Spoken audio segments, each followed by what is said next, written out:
Hello students, आज हम जिस टॉपिक के बारे में बात करने जा रहे हैं वो BSc first year algae bryophyta lichen book से है और टॉपिक का नाम है शैवालों के आवास।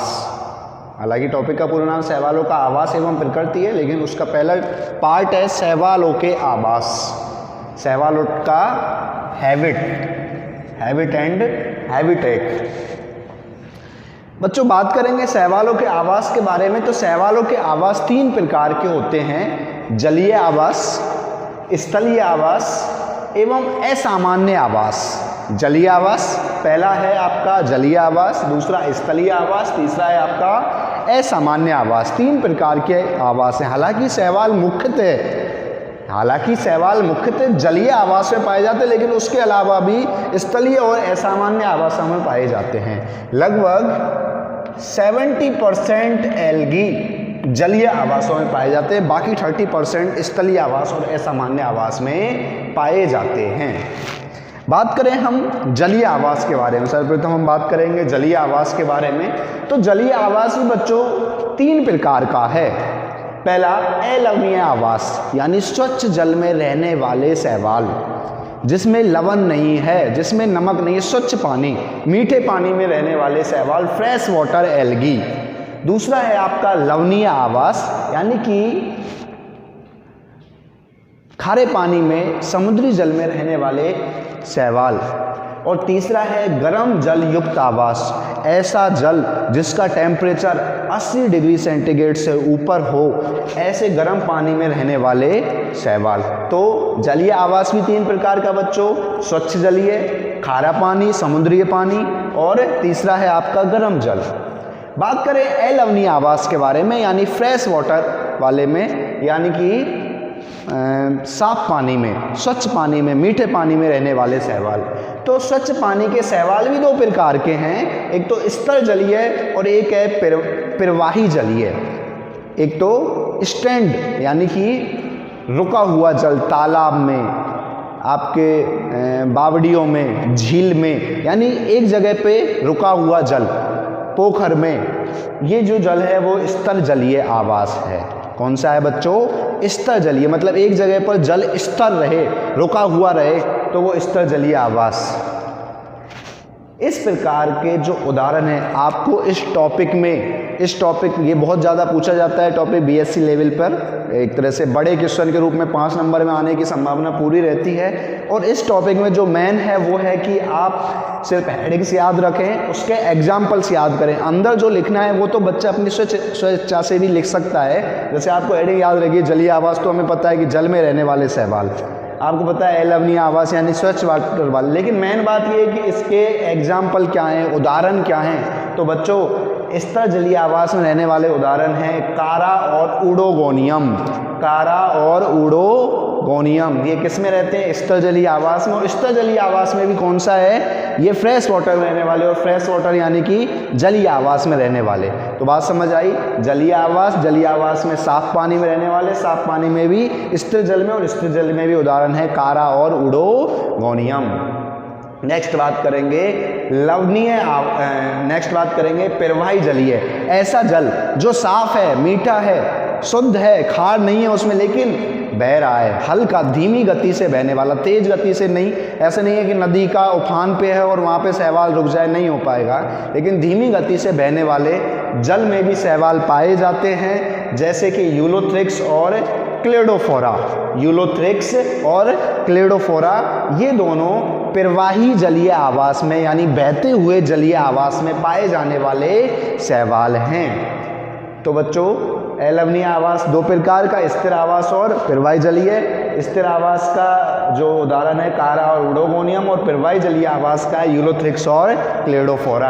आगे की बात करेंगे लवणीय आवास के बारे में। सैलाइन वाटर, समुद्री पानी, खारा पानी, नमकीन पानी, उसमें पाए जाने वाले एक तरह से जो शैवाल हैं वो लवणीय आवास के शैवाल कहलाएंगे। इसके उदाहरण हैं एक्टोकार्पस, पॉलीसाइफोनिया, स्पाइरुलिना।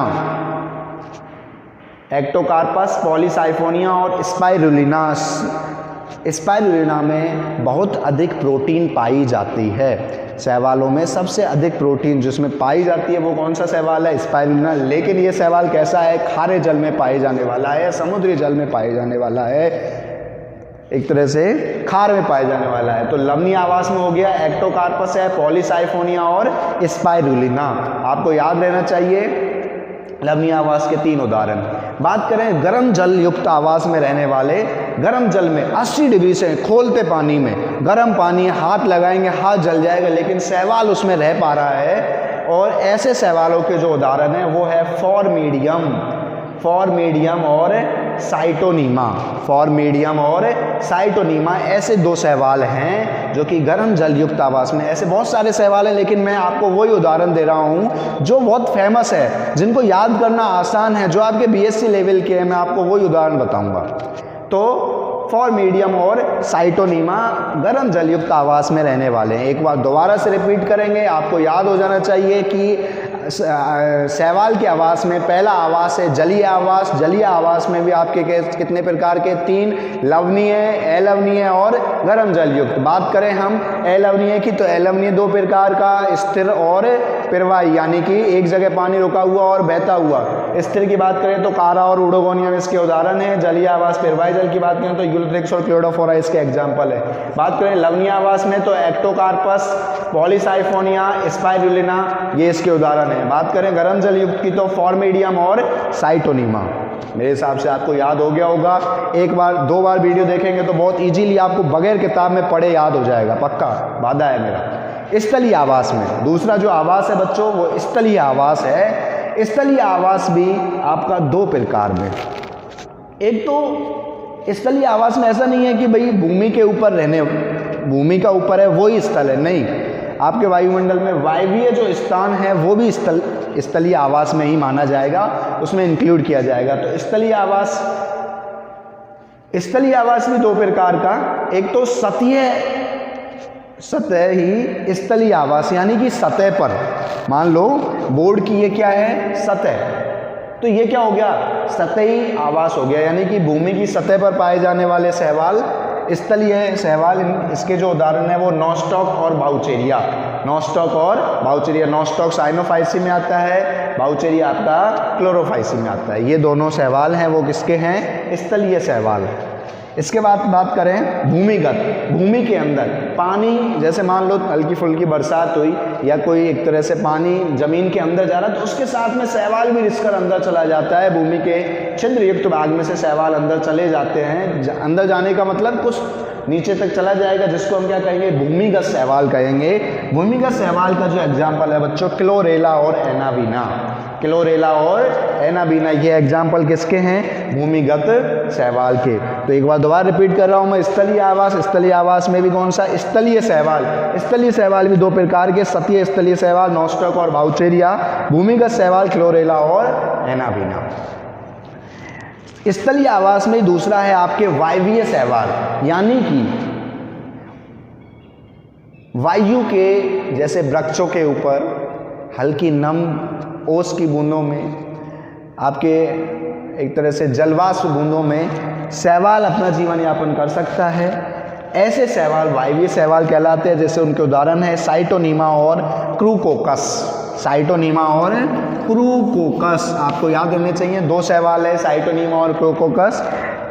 साइटोनीमा आपने गर्म जल युक्त आवास में भी पढ़ा था और वायवीय शैवाल में भी साइटोनीमा एग्जाम्पल है जो वायु के अंदर भी पाया जा सकता है।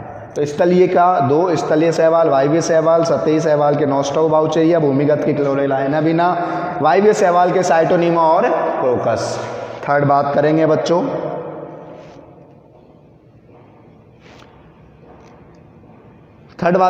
असामान्य आवास की। असामान्य आवास यानी बर्फ से ढका हुआ। असामान्य है जो सामान्य कंडीशन नहीं है, जहाँ पर हम नहीं रह सकते। असामान्य कंडीशन है बर्फ से ढका हुआ। बहुत से शैल हैं, मतलब एक तरह से पर्वत हैं, बहुत सी जगह हैं जहाँ पे बर्फ़ ही बर्फ़ पाई जाती है। जैसे अपने जम्मू एंड कश्मीर में, सियाचिन में, लद्दाख में बर्फ़ पाई जाती है। वहाँ पे आदमी का रहना संभव नहीं है, लेकिन शैवालों का रहना संभव है। जैसे कि इसके उदाहरण हैं एकाइलोनीमा और प्रोटोडर्मा, एकाइलोनीमा और प्रोटोडर्मा, ये बर्फ़ से ढके हुए आवास पर बर्फ़ में पाए जाने वाले शैवाल हैं। दूसरा बात करें पर्वतों पर, रॉक्स पर पाए जाने वाले शैवाल, तिल मिलाती धूप में भी जो शैवाल अपना जीवन यापन कर सके, रॉक्स पे रह सके, पर्वत पर रह सके, पहाड़ों पर रह सके, वो शैवाल हैं डायटम्स और क्लेडोफोरा। डायटम है और क्लेडोफोरा है। डायटम्स और क्लेडोफोरा ये पर्वतीय शैवाल हैं। नेक्स्ट बात करें थर्ड, जंतु शरीर पर दूसरे के शरीर पर जीवन यापन, जंतु के शरीर पर रहने वाले शैवाल भी हैं, जैसे कि क्लोरेला है जो हाइड्रा के शरीर पर पाया जाता है। बच्चों बीएससी पास कर जाते, लेकिन बहुत से बच्चों को ये नहीं पता हाइड्रा पादप है या जंतु है, लेकिन आज हम आपको बताते हैं कि हाइड्रा क्या है, एक जंतु है जो कि स्लेंट्रेटा वर्ग में आता है।